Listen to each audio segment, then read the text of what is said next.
I was going to look at Burnout on the PS2, but after playing it I realised that it's not that much of a good game to talk about, so I went for Burnout 2 instead.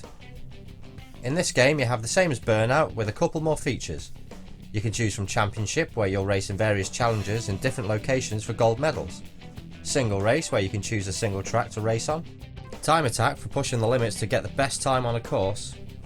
Offensive driving 101, which is a nice place to start for beginners to show you what you can do to earn boost in the game. And Crash for causing huge pile-ups and accumulating the highest dollar value in damage to all vehicles involved. In Championship mode you have various challenges to complete, from pursuits, Grand Prix, point to point and face-offs. The cars you can choose have difficulties. The Super Mini is for the beginner and the muscle cars are for the fearless. You can unlock more cars as you progress. But the Super Minis are still fun. With the PS2 having Vaseline screen, it's not that great to be going at high speeds through traffic. When you've chosen a course and vehicle, it's time to put your foot down. In the top left of the screen is the lap times for that course. In the centre is a checkpoint timer. To the right is your score and race position. In the bottom right is your speedometer and rev counter. In the centre will be your warning information, and on the left is your boost meter.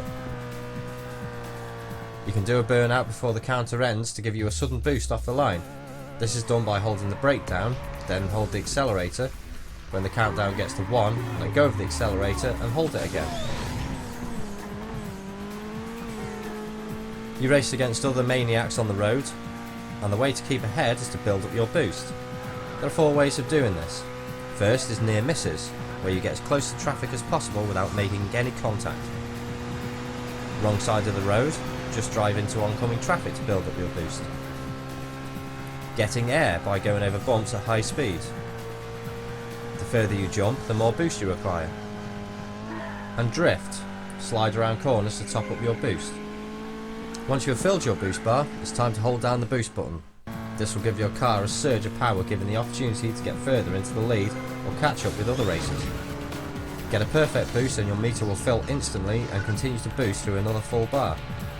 But be careful, one small mistake and your car will be wrecked. This will give your opponents time to catch up. When you do crash, it will show your car being wrecked, and if you've caused a pile-up, then this may wipe out your opponent too.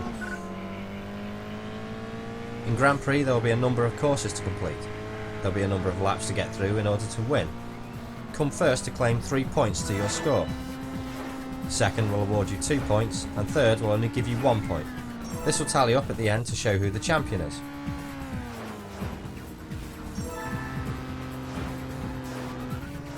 In Pursuit you are the chaser in a police car, and your mission is to ram the target racer off the road, just like in the good old days. In Face Off you go one-on-one against an opponent, win the race and you are rewarded with their car. And in Point to Point you won't race in laps, but one long run to the finish line. Keep your wits about you on this one, as too many crashes could lose you the race. Now for the downside to this game. If you've ever played any of the sequels to this, then you'll know that this is far inferior in comparison. But it's still a fun game. It's not a huge game, but there's plenty of challenges there. The graphics are good, not amazing, but still good. As I've said, it suffers a bit from Vaseline screen, but that's more down to the size of the screen it's being played on. The music is good too, and when you hit boost it goes into heavy metal for a more adrenaline filled race.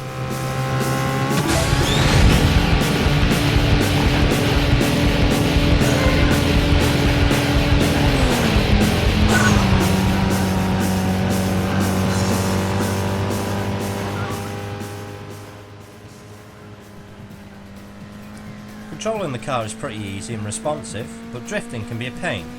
It doesn't feel very fluid and can land you in the shit rather than building boost.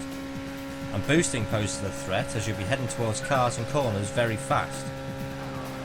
The issue with the boost is you have to hold it down and use it all, unlike its sequels where you can just use bits of it as and when you need it. I don't really think there's anything wrong with this game at all. It's very arcade-like and you can jump straight into it. All the cars are fun to drive, and if you're bored of racing then you can just go into the crash mode and cause chaos. A nice little racing game, and for the price it's going for, it's no loss financially if you don't find it that entertaining.